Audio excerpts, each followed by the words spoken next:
Personally, by the year 2050, I would like to see a very large number of fusion power plants built around the world. In the United States, I would like to see 8,000 to 9,000 built.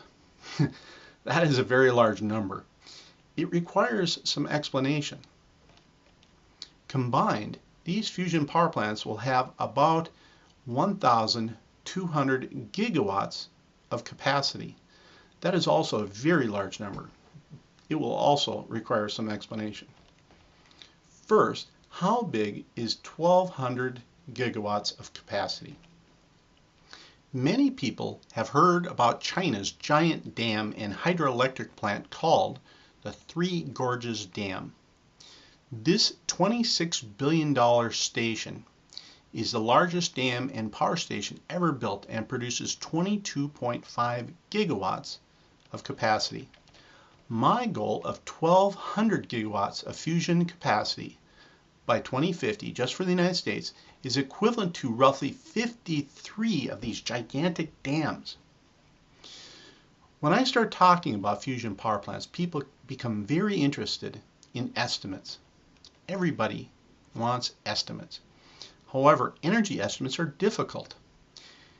Changing our energy infrastructure will take some time and a lot of money. Most people want our energy infrastructure to change quickly in order to help the environment. However, our energy infrastructure is huge. Our transportation infrastructure is huge. Without fusion energy, a rapid transformation is simply impossible.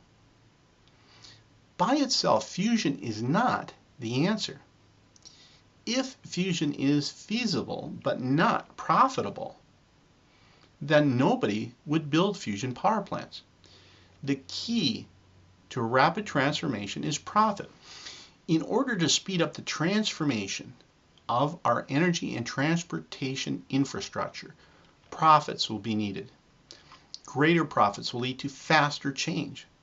Fortunately, it looks like fusion will be very profitable. The promise of large profits will pull in the needed massive amounts of capital. Then our new fusion power plants will be able to help the environment. This is critical. People will want to invest in fusion.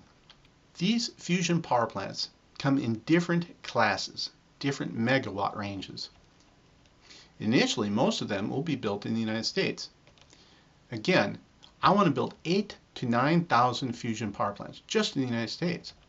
However, if the regulatory process here in the United States is too strict, then instead they'll probably spring up by the hundreds in Mexico and Canada along the US borders. Then, just like with oil, we will end up purchasing a large percentage of our electricity from other countries. I have put significant thought into this. However, energy estimates are difficult. It is very difficult to estimate how fast this new fusion infrastructure will really be built. Therefore, let me emphasize, these estimates are partly based upon what the United States needs. They are partly based upon what I think is financially feasible, if fusion energy is as profitable as is thought. These estimates are partly based upon what I would like to see happen. So, with that disclaimer, in each class, here are the numbers I would like to see built in the United States by the year 2050. The first class of power plants is the largest. The power plants in this size range from 500 to 1,500 megawatts. These are large power plants and will provide new baseload electricity for the electrical grid. Most likely, when these fusion power plants are built, they will be built next to existing power plants, the power plants they will eventually replace. Around the United States, by the year 2050, I project 750 to 800 fusion power plants of this class could be built, most of them being located at about 200 existing power plant sites. If that seems like a lot, keep in mind this is an average of only 4 sites per state. In my opinion, this is a fairly conservative estimate. Imagine 4 fusion power plants in 4 relatively small buildings, all located at the same site. If each produces 1,500 megawatts, then the site would produce 6,000 megawatts. This is about equal to the biggest coal and nuclear power plant sites that you now see around the country. Some of these power plants will provide us with new energy. For example, electric cars are creating an increased demand for new energy. Fusion energy can fuel that new demand. Some of these power plants will be used to replace older power plants. Think of this as replacement energy. By the year 2050, in the United States, fusion power plants could easily replace all older existing nuclear fission and coal power plants.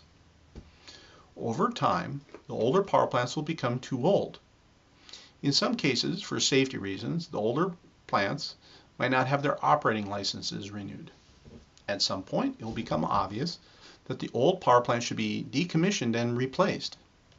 New fusion power plants could be built at the same site. They would be turned on before the old one is turned off.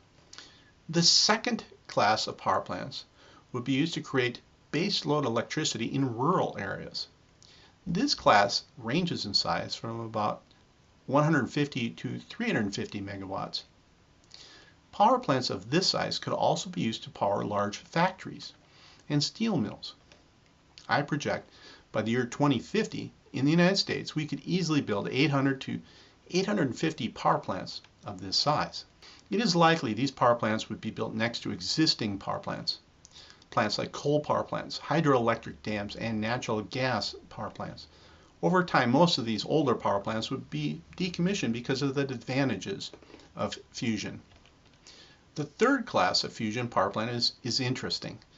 This class ranges in size from 25 to 100 megawatts. This size is getting small. Due to their small size, these fusion power plants could be somewhat portable. For example, they could be used to power large container ships. Of course, they could be used to replace the old fission power plants in our naval ships and submarines, making them safer. An interesting use for fusion power plants, especially power plants of this size, will come up later in a very interesting example. That example involves water. Power plants of this size might end up becoming critical for improving the environment and supplying our water. Because this class of fusion power plant is relatively small, potentially they could be flown into remote areas in the backs of large transport planes. I project building about 3,500 of these in the United States by the year 2050. However, because they would be portable, that doesn't mean they will all remain in the United States. Personally, I'm making plans for them already. Personally, I know where I'd like to send at least a dozen of them in an area of the heart of the Sahara Desert. The fourth class gets very interesting. This class ranges in size from 1 to 15 megawatts. Obviously, this could power smaller ships like icebreakers and tugboats.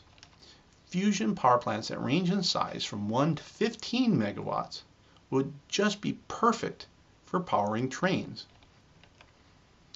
Take a moment and visualize the history of that transformation.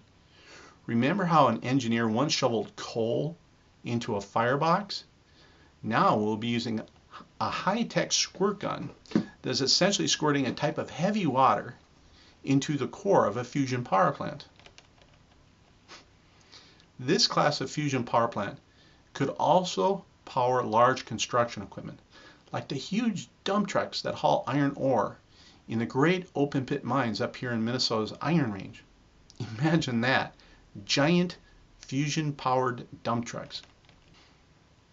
At this time, it is still too early to predict how quickly this technology will improve. If I get to develop my designs in my own laboratory, then some of the engineering experiments I want to perform will let us know how small these fusion power plants can be made. This is a big question. How small can they be made? Perhaps, as fusion power plants get smaller, they'll become harder to manufacture and their prices will go up to prohibitive levels. Or perhaps it is possible that the opposite will happen. it might be possible that it'll be easy to make these smaller power plants. When that happens, imagine the possibilities. Imagine a 1 megawatt fusion power plant that weighs only 1,200 pounds. 1 megawatt is equal to about 1,341 horsepower.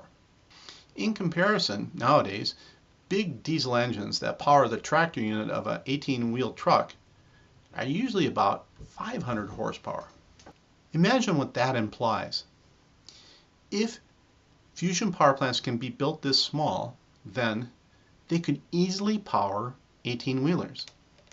Imagine purchasing a tractor-trailer combination powered by a fusion power plant that comes fueled for 100,000 miles or 200,000 miles. In my opinion, at some point in the future, this is why truckers will want to replace their diesel engines. The future of 18-wheel trucks is this. Each truck will have a fusion power plant. They will be powered by an advanced fusion fuel. The power plant generates massive amounts of electricity. Each wheel of the 18-wheeler will have an electric motor built into its hub. There's been a number of advances in these hubs lately. When fusion power plants can be made small enough, then this will be a fantastic combination for the truckers. At this time, I have partially built a fusion power plant prototype that would fit under the hood of some cars. I haven't had enough money to finish this prototype. However, this partially built prototype has been great. In a very simple and obvious fashion, it proves key physics that I've described earlier in this film. For legal reasons, let me make this absolutely clear for everybody. I have not built a fusion power plant. Technically, I could if I had enough funding and if it was legal. What I have made so far is simply an electrical device that proves a fundamental concept of physics. I have not been operating a fusion device or producing any neutrons. My main point here is not to start talking about the physics again. It is to point out the implications of the size. Imagine the implications if a fusion power plant can be made that small. Honestly, I really don't know if fusion power plants can be made this small or smaller. It really is too difficult to predict if we'll have fusion power plants small enough to fit inside of trucks and automobiles. Obviously, power plants like this will need to be very sophisticated and very safe. Thus, my estimate of 3,000 to 4,000 power plants of this size could be way off, in either direction, high or low. On the one hand, it is possible only a few hundred test devices will be built. On the other hand, it is possible designs in this class could go into mass production and millions could be built.